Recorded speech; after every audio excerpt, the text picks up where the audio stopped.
quarterback Quinn Ewers worth a third-round draft pick for the New Orleans Saints? Ladies and gentlemen, the backdrop, the Hunt Palmer Show. Okay, Hunt is going to talk about Quinn Ewers, and I am going to use this as a vehicle to have a bigger philosophical discussion about the NFL draft. So we're going to let Hunt do his thing, and I'm going to do my thing, which is being the best in the world at what I do. They're starting their week in Miami. And a lot of the Saints brass is there to watch Cam Ward. Yes. I don't think that's a very worthwhile endeavor because I think Cam Ward's going to be the first pick in the draft, and I don't think the Saints are going to be drafting first. So they can go. That's all well and good, but I don't think that much is going to come from that. Now, another development that is reported to be going on this evening is the Saints are going to sit down to dinner with Quinn Ewers from Texas. Yes. And this is intriguing. We know right now that the Saints have a decision to make over the course of what I believe will probably be the next 13 months about the future at quarterback. Is it Derek Carr? Is it Spencer Rattler? Is it another veteran that you can sign to take Carr's place? Are you going to draft one this year? Or are you going to draft one next year? Like, all the cards are on the table. Yeah, I mean, that is basically every possible. Yes, that is pretty much the entire decision tree. Like, you could do any of that. And it's the next big deal. The first big deal was who's your coach? You got that taken care of. Now, who's the quarterback?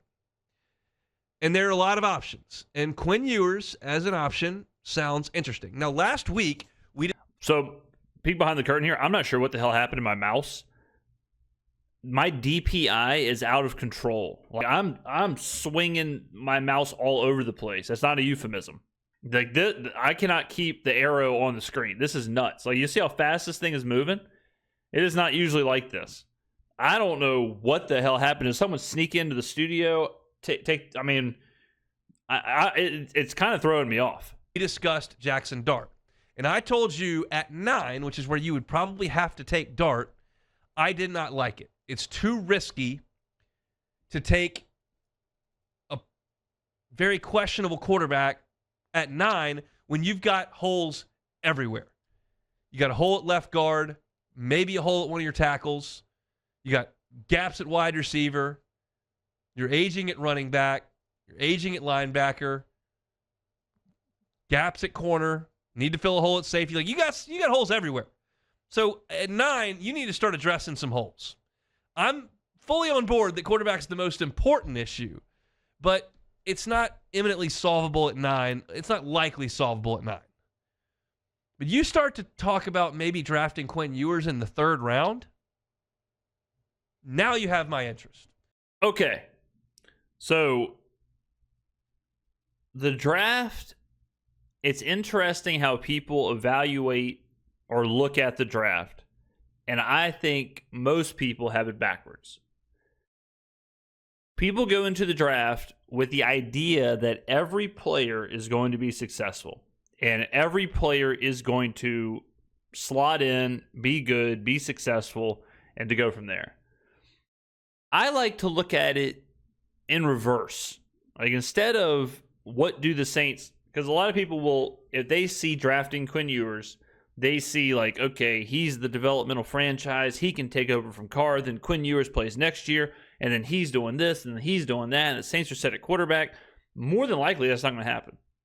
So instead of starting with the like pipe dream, let's reverse engineer it. What is Quinn Ewers? What actually are you drafting? What is he? And that goes for every player, okay? I'll give you another example. Will Campbell. The way that mock drafts are done is it's a copy and paste situation. Someone is first to the market. They put out their mock draft. They put out their rankings, and then everyone copy and pastes. They move slightly up, down, but it never gets too crazy, right? You're not going to see a mock with Will Campbell in the top 10, and then, like 20 mocks of Will Campbell in the top 10. You'll see him 5, you'll see him 13, you'll see him 10, you'll see him 9, you'll see him 4, but you won't see him like 2nd round, right? There's not that much difference because everyone just wants to put out the same content, get the clicks, it's all the same. when you look at Will Campbell and you look at what he actually does, and you look at the numbers, the analytics, the tape, you could argue not only is he not a top 10 pick, he might not even be a first round pick. Okay? Let's take a look at this. So this right here is the pressure rate allowed by tackles. Okay? Josh Simmons is number 1. Our man Membu is number 2. You can obviously see going down. Will Campbell is way down here. Will Campbell, if you look at this, it's like, well, this isn't very good at all. And you could say, well, Will Campbell plays in the SEC. Like, think about the edge rushers that are coming after him. These are SEC level guys. Well, he's certainly not the only SEC guy on this list, right? So, got to kind of throw that out there. This is concerning, all right? Then let's take a look at what this hombre said on the Todd McShay show. This is a prospect that point blank scares the out of me. And Ooh. Here's why. He has really good tape. Sure. I hear all these analytics of, he only allowed this many sacks or this many pressures against SECs. When I watch the tape, I don't see those same numbers. It's good tape. He's a really good football player. Don't get me wrong. It's not that great. It's not elite tape. So now we have a guy who I don't think is as clean on tape as other people think. Has short arms. Maybe he can do it. Maybe he can overcome this red flag. Now you're telling me he might have to move into guard. And guess what? That scares me too. And here's why. Have you seen his stance? He's 6'6". He has a hard time getting down, man. The idea that we're just going to be able to kick him inside and that he's going to be awesome is not a lock for me. It's just not a lock for me. This is a guy who is high ceiling, but a low floor. I'm scared, man. Buyer beware. I'm a little nervous. And it's not because of his intangibles. He's an outstanding human being. No. It's not because of his experience. He's great. His tape is very good. It is first round tape. I'm not sure it was early first round tape. All right. So I just showed you 20 seconds of stuff. Nothing even that crazy. Just showed you like 2 data points. Right now, has this changed how you feel about Will Campbell? More than likely. And that's kind of the danger with the draft, where you keep getting hit over the head with Will Campbell this, Tet McMillan this, blank player this, blank player that. But then when you look at it a little bit, it's like, well, actually, I don't know. Like Tet McMillan, okay? One of the biggest things, we already talked about the separation. We already talked about his route running. We already talked about that stuff. And he ran a, depending on who you ask, let's just call it a 4.5 40. A little over 4.5. Didn't do the 3-cone drill, which is like one of the best drills to predict success at the wide receiver level. Just go look at Cooper Kupp, who had a slow 40 and a skyrocketing fast 3-cone drill. Okay. But people see, Tet McMillan's 6'5". He's 6'5". The Saints need 6'5", right? They inverse where they have him as a 6'5", big body receiver. It's exactly what the Saints need. He's got to be the pick, all right? But it's like, well, there's plenty of 6'5" receivers. If all you're looking at is 6'5", if all you're looking at is that, then he certainly is not the only 6'5" receiver in the draft. So you have to find the reason to draft him. You can't just fit every single square peg in a round hole. Like Quinn Ewers. Saints need a quarterback. So if you can't get Cam Ward and you can't get Shedeur Sanders and you can't get Jackson Dart, then get Quinn Ewers in the 3rd round. He'll be good to go. And it's like, they're not just interchangeable quarterbacks. So it's not just like Cam Ward is not the same as Shedeur Sanders, who isn't the same as Quinn Ewers, who isn't the same as Jackson Dart. None, like, going from just down the line doesn't work unless they are literally the same player doing the same thing. So what does Quinn Ewers do? Like, how do you visualize Quinn Ewers? I think Quinn Ewers was average in college, and I think he has an average skill set, and I think he is a below average NFL prospect. I would put him in the same category as like Brock Purdy. Now you could say, well, Brock Purdy is good. Well, I don't know. And I don't even know if the San Francisco 49ers know. but I would say he's somewhere around Brock Purdy as far as like a prospect build, as far as what you're probably going to get. Below average to average arm strength, below average physical skill set, not a runner, like below average accuracy, average-ish accuracy.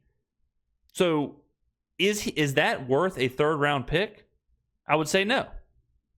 I also have a problem when players from college either weren't good in college or didn't have a ceiling in college, or they didn't have like the physical skills that translate.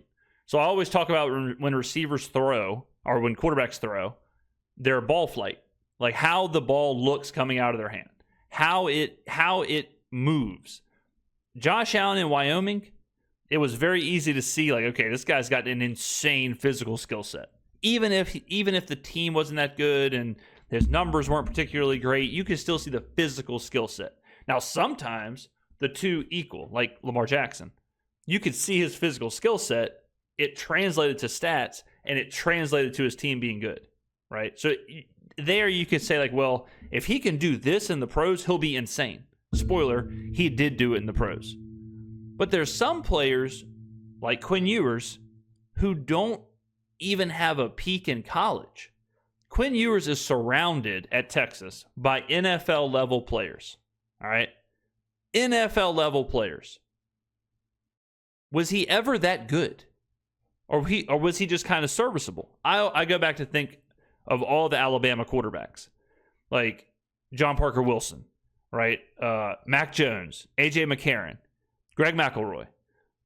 All those guys were serviceable. They were good, but they weren't great. They weren't physically great. They never really stood out on the team. They might have managed the team to win. They're surrounded by all pro or NFL levels players everywhere. Heisman winning running backs, 3-4 NFL wide receivers, an NFL starting line, an NFL defense. Like, okay, they managed it. But they never had that ceiling. They never had that peak. And physically, if you go back and think about Mac Jones, A.J. McCarron, all those guys, like, it was all kind of the same. Now, I want to show you this with Quinn Ewers. This is from his pro day. Okay, these are just a couple of throws.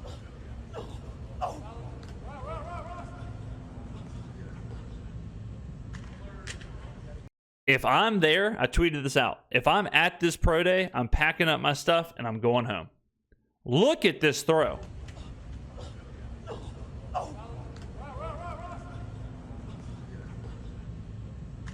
Brother, I thought it was 1995 for a second because I'm basically playing duck hunt. This throw is horrible. This is ass.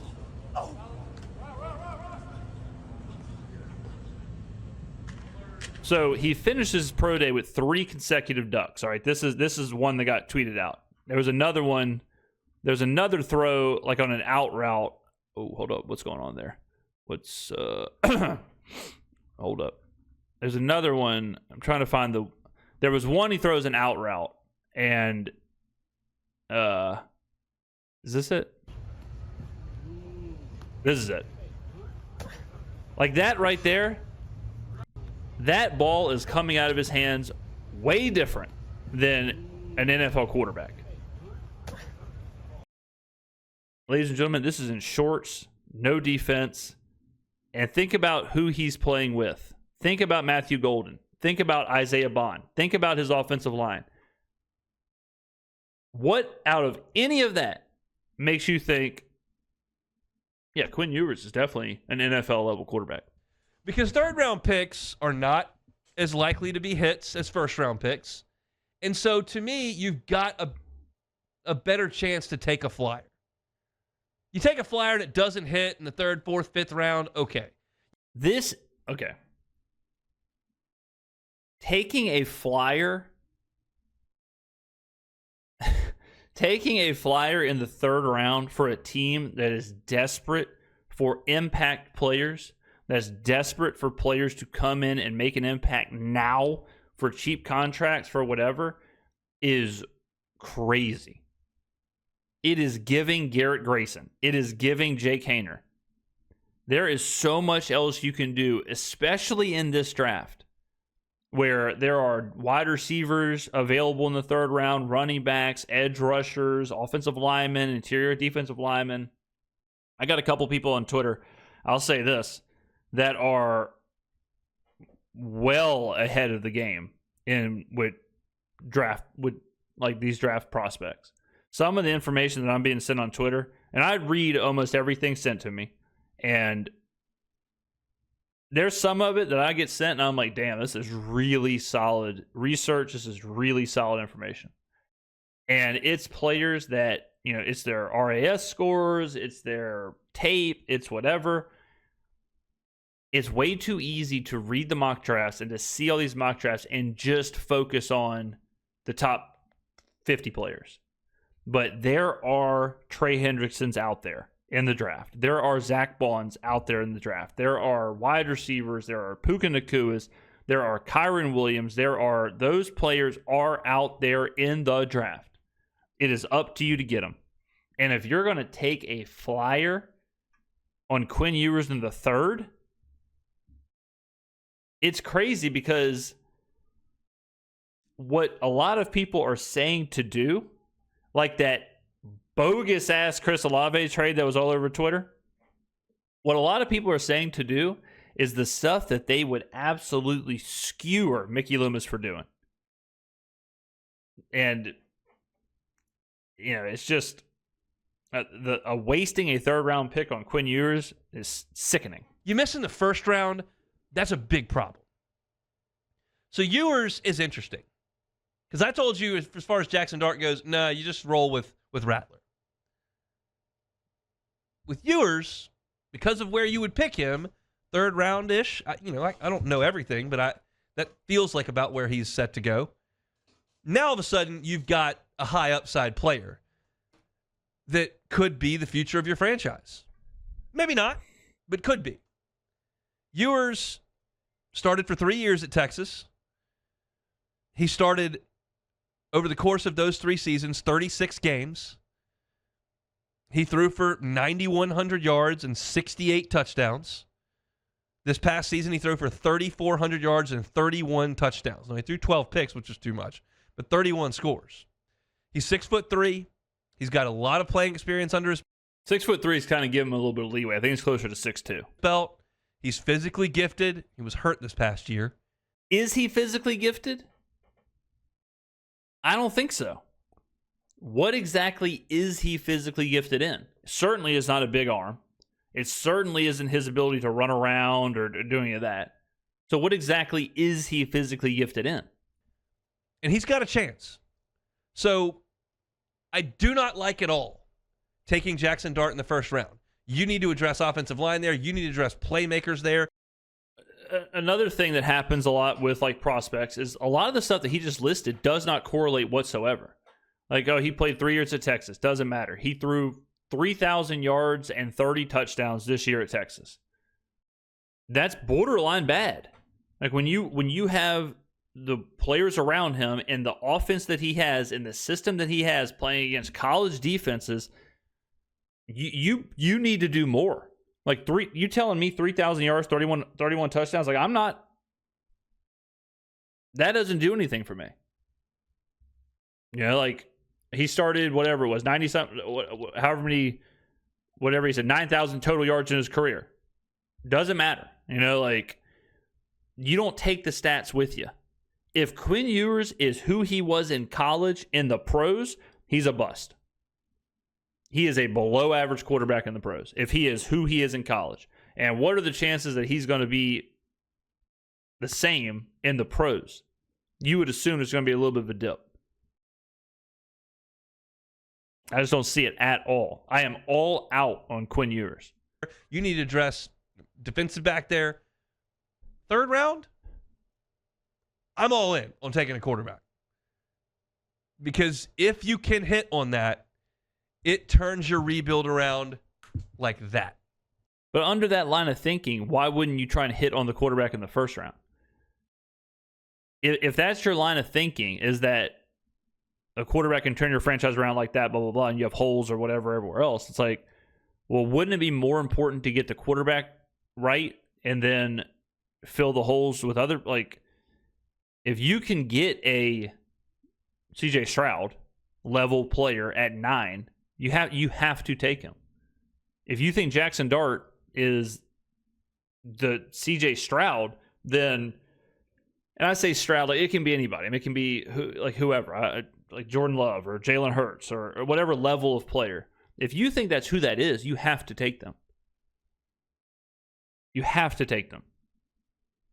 Another good exercise is to put the comp in the draft. Where would they get taken? If Brock Purdy was in this draft, where would Brock Purdy go? I don't think he would go in the top 10. Because I don't know. I mean, I don't even. The book is out on Purdy. If CJ Stroud was in this draft, he's first overall. If Jaden Daniels is in this draft, he's first overall. If Jalen Hurts is in this draft, he's first overall. Jalen Hurts, good example.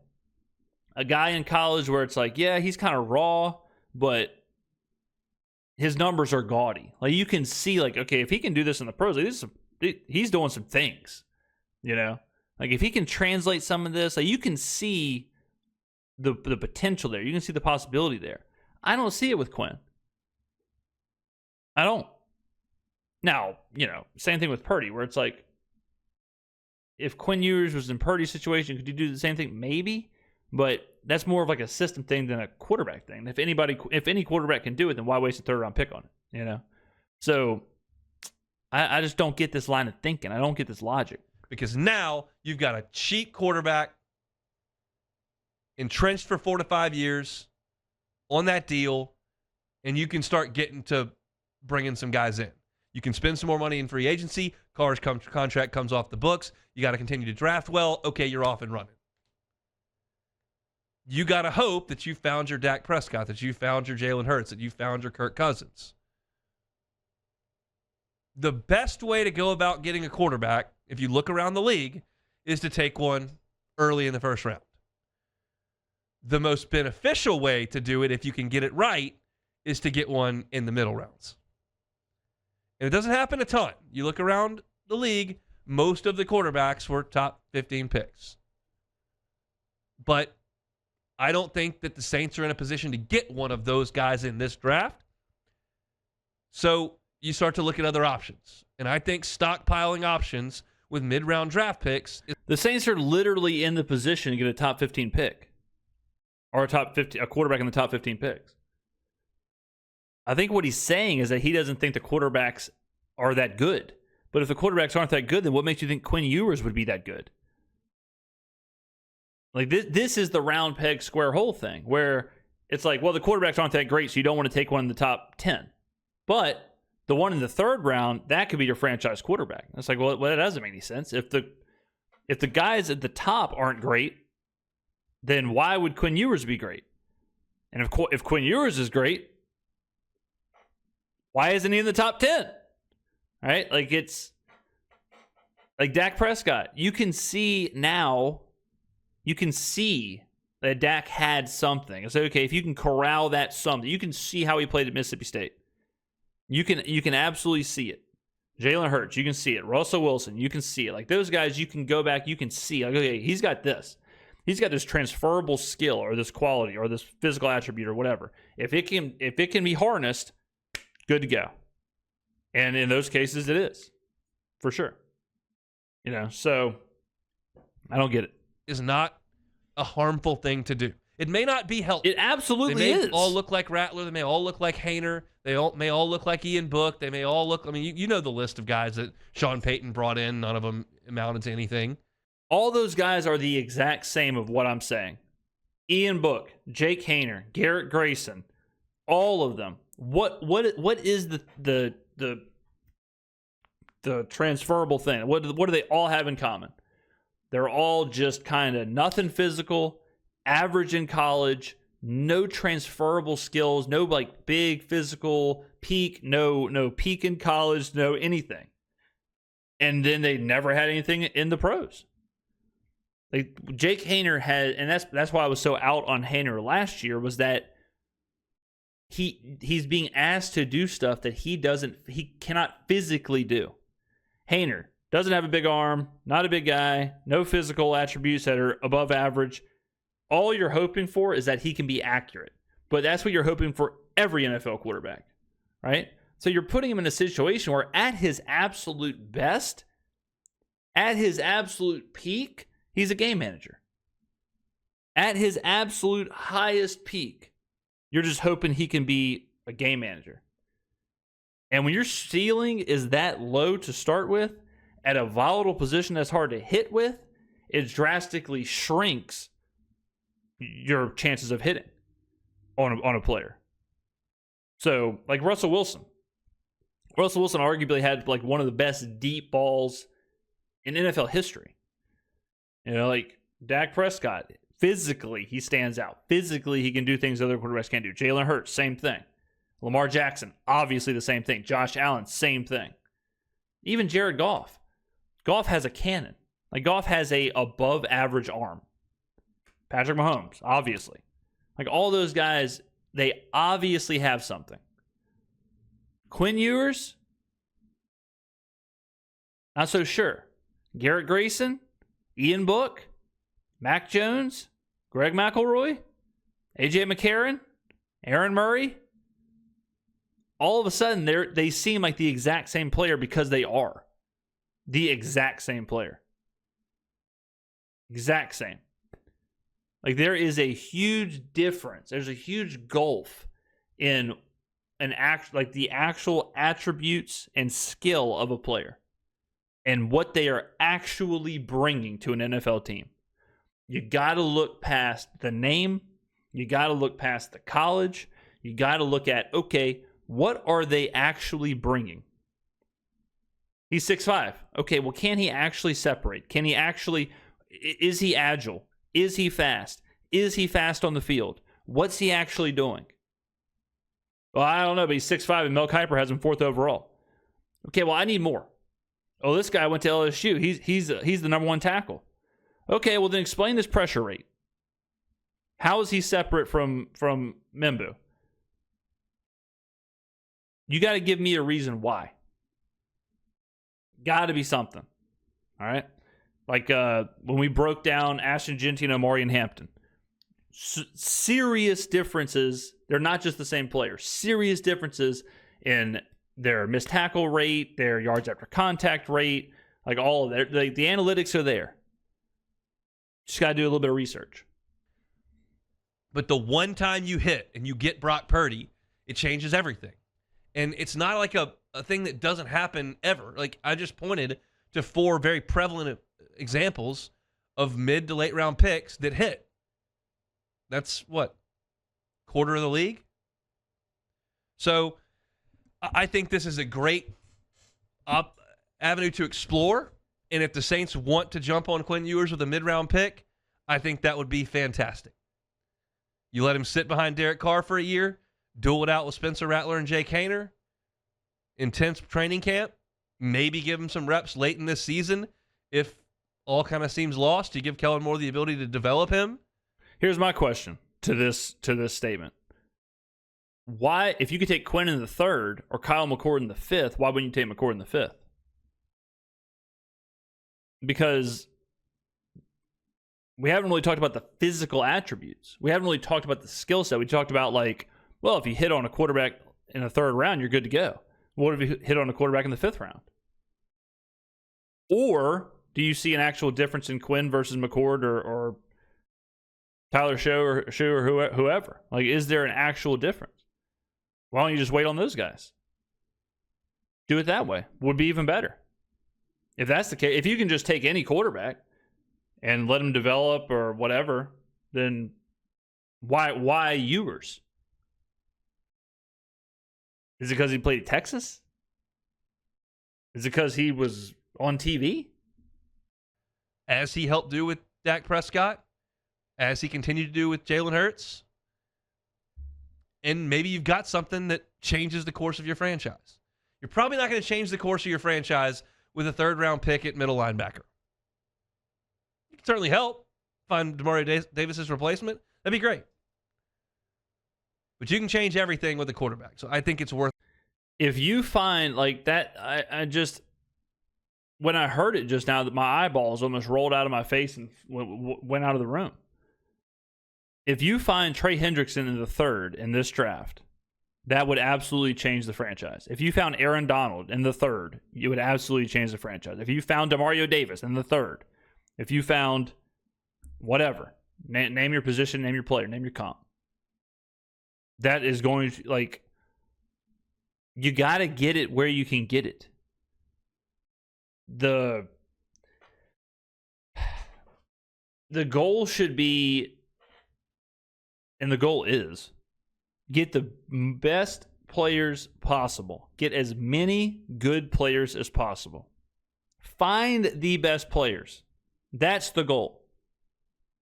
The goal shouldn't be look at Mel Kiper's list, just go down there. Just go down the list. Just be on auto pick. Do your due diligence. Do the comps. Look at the analytics. Look at the numbers. Look at the actual physical player, what they're actually bringing to the team. It shouldn't just be like, well, I mean, yeah, quarterback friend. It's take the next. Who's the next quarterback on the list? Quinn Ewers, yeah, man, yeah. Like, what's he actually going to do? How's it fit? How's it work? Worth a swing. You see how that risk reward swings once you get out of those first couple of rounds. The Saints desperately need to hit on a couple of early picks as starters. Like, you don't think Puka Nacua and Kyron Williams changed the Rams? You don't think Jared Verse changed the Rams? And then you can take your swing a little bit later. And if it doesn't work and you have another bad year, maybe you move up in the draft to the 4th pick overall next year, and there's a quarterback that falls right into your lap right there. And that's a fine way to do it as well. But right now, the way the Saints are put together, you look at the way that everybody views the Saints, which is that they're not nearly a playoff team. I think taking one middle round draft pick and spending it on a quarterback makes a lot of sense, and I would be for it. No Dart in the 1st, Ewers in the 3rd. I'm all for it. The Saints will meet with Quinn Ewers later today after they watch Cam Ward throw it around a little bit. And we'll see. Draft is rapidly approaching. We're getting towards April here. We'll ramp up our draft coverage here on the Hunt Palmer Show. You can find all of our Saints content at Hunt on Saints. Yeah, I don't get it. I just don't get it. All right, ladies and gentlemen, let me know in the comments below what you think. Would you take Quinn Ewers? And if so, why? Why would you take him? Thank you for watching. I will see you in the next video.